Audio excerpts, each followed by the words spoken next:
please take the kids out of the room. Do you and your partner have different sex drives? That could be a big problem. And does it affect the relationship? Of course it does. We want to welcome personality profiler Dr. Richard Levak, also Dr. Michelle Carcel with what to do. Good morning to both of you. Thank you for being here. Before we get into what to do, define sex drive. What does that even mean? Yes. Go on. Good. Well, you go. All right. I'm polite. Difference between a man and a woman. Go ahead. I'm a polite. So, yes, very nice. So sex drive, by definition, is more of a biological term. So that's what we're focusing on today. But the overall picture of what we're going to talk about, too, is desire.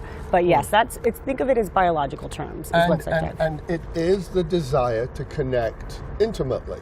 Mm-hmm. Some people are very driven, and some people are less driven. And the problem that we want to talk about is what happens when those two drives don't mesh. Right. If you have a high drive wife and a low drive husband, or vice versa, what do we do? Okay, that's difference in personalities to a certain extent, but what about the overall just difference between men and women? Because we've heard always that the men's sex drive peaks at like, what, in your late teens, early 20s. Yes. The women, it's like maybe their late 30s, early 40s. Is that still a thing, or has that been debunked? Or Go on. Yeah, well, again. yeah. Polite, you say. I feel like I'm getting so much courtesy. That's wonderful. No, well, I can't speak exactly to the medical speak of this, but we do see variance. It's more complicated than that. That's definitely what the research shows. But overall, compatibility is what we're trying to talk about today. And it's not such a big deal when it peaks. Sex drive can stay very high throughout the life cycle. Right. And hormones change it, your emotions change it. But men have testosterone. Sure. Testosterone is a sex drive hormone. So they have it more than women? Yes. They have it more than women. Women do have testosterone. They do. But they also have oxytocin, which is the love hormone, progesterone, estrogen. But they also have it. So men's sex drive biologically are a little higher than women's. Not for all women. But generally. Yes. Okay. So let's say you're in that situation. You're a mama, you're tired, you have kids. I'm not talking about anybody in particular. All right, take it easy. you have 3 kids. Stop and roll. Just came back to work.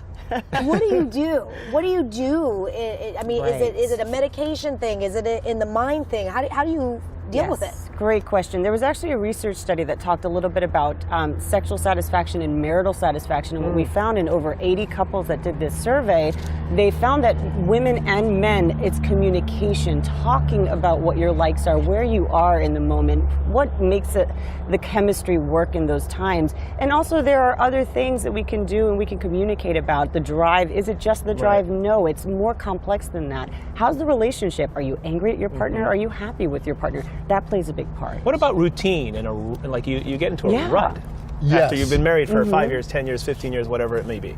Yes. How do you deal with that? It's like everything in life. Yeah.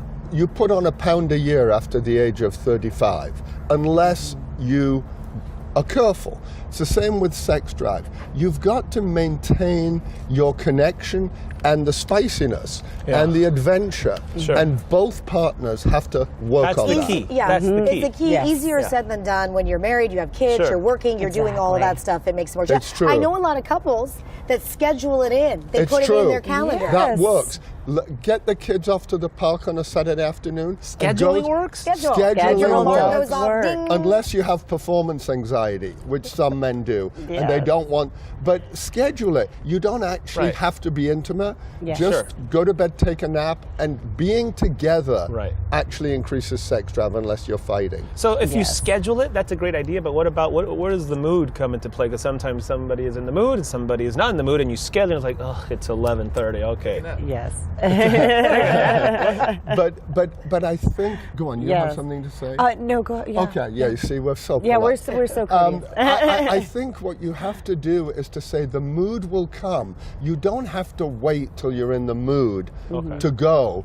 The mood can come. You almost never regret being intimate. You almost never say, I wish we hadn't done that. Right, exactly. Good point. Yeah. So remember that and negotiate. He's taking notes. Hey, everybody should take notes. There's no shame in taking notes, right? But let me tell you a quick study. Sure. One very important study showed that sex drive being more or less the same is good for marriage, with the husband being slightly higher. So having a husband pursuing his wife and her being available is sort of a good model. Yeah, I like that, Dr. Levak, Dr. What was Carcel, that good morning. Thank you. Thank you both. Thank you for being here. Chrissy Rousseau.